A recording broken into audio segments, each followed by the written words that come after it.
ये खबर देडियापाड़ा से सामने आ रही है, जहां पर बाल मेले और नारी सम्मेलन का आयोजन हुआ था। बच्चों के सर्वांगीण विकास और महिला सशक्तिकरण को केंद्र स्थान में रखकर नर्मदा जिला ICDS विभाग की ओर से देडियापाड़ा तालुका के शारदा देवी स्कूल के परिसर में भरूच के सांसद मनसुखभाई वसावा की विशेष मौजूदगी में बाल मेले और नारी सम्मेलन का आयोजन करवाया गया था।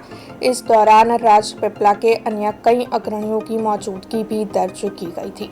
आज नर्मदा जिल्लाનો મહિલા सम्मेलन અને ભૂલકા મેળાનું આયોજન ડેડિયાપાડા મુકામે કરવામાં આવ્યું છે। ખૂબ સુંદર અને ભવ્ય પ્રકારનું આયોજન છે। પ્રદર્શન પણ અહીંયા છે કે નાના નાના બાળકો એમાંથી પ્રેરણા લઈ શકે એ પ્રકારની પ્રદર્શનની પણ છે। અને જે ભારત સરકાર અને દેશના પ્રધાનમંત્રી જે નરેન્દ્રભાઈ મોદી ઈચ્છે છે એ પ્રકારે નાના નાના બાળકોને ચિંતા થઈ રહી છે। મહિલા સશક્તિકરણના કાર્યક્રમો રાજ્ય સરકારને ભારત સરકાર ચલાવી છે, એનો પણ આ ડેડિયાપાડા વિસ્તારની અંદર ખૂબ મોટો ફાયદો થયો છે। મહિલામાં ખૂબ મોટી જાગૃતિ આવી છે અને ખાસ કરીને દીકરીઓ ભણે એ અભિગમ સાથે દેશના પ્રધાનમંત્રી મુખ્યમંત્રી હતા ત્યારથી એ ચાલ્યા છે, તો આજે એમાં ખૂબ મોટી પ્રગતિ થઈ છે। અહીંયા આજે મહિલા બહેનો તથા આંગણવાડીના બહેનો તથા અલગ જુદા જુદા વિભાગની અંદર ફરજ બજાવતા બહેનો પણ અહીંયા ઉપસ્થિત છે। અને નર્મદા જિલ્લામાં જે નાના નાના જે બાળકો જે છે એ બાળકોમાં પણ જેમાં પડેલી શક્તિ ખીલવાના માટેના જે પ્રયાસો થઈ રહ્યા છે એ પણ સુંદર પ્રકારના પ્રયાસો થયા છે। અમે જો નાના નાના બાળકોએ અમારું સ્વાગત ગીત કે પ્રાર્થના ગીત ગાયું, અમારું બધાનું સ્વાગત કર્યું, ખૂબ ઉત્સાહ ઉમંગથી આ બાળકોએ આ કાર્ય કર્યું।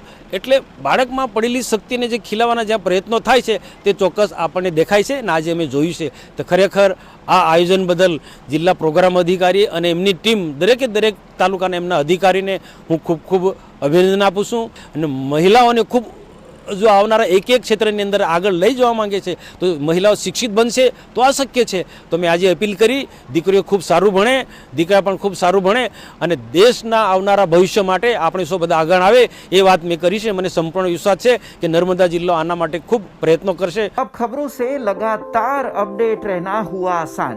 BRG न्यूज आपके मोबाइल स्क्रीन पर आज ही BRG न्यूज की mobile app Google play store और ऐप स्टोर से डाउनलोड करें और खबरों से लगातार जुड़े रहें।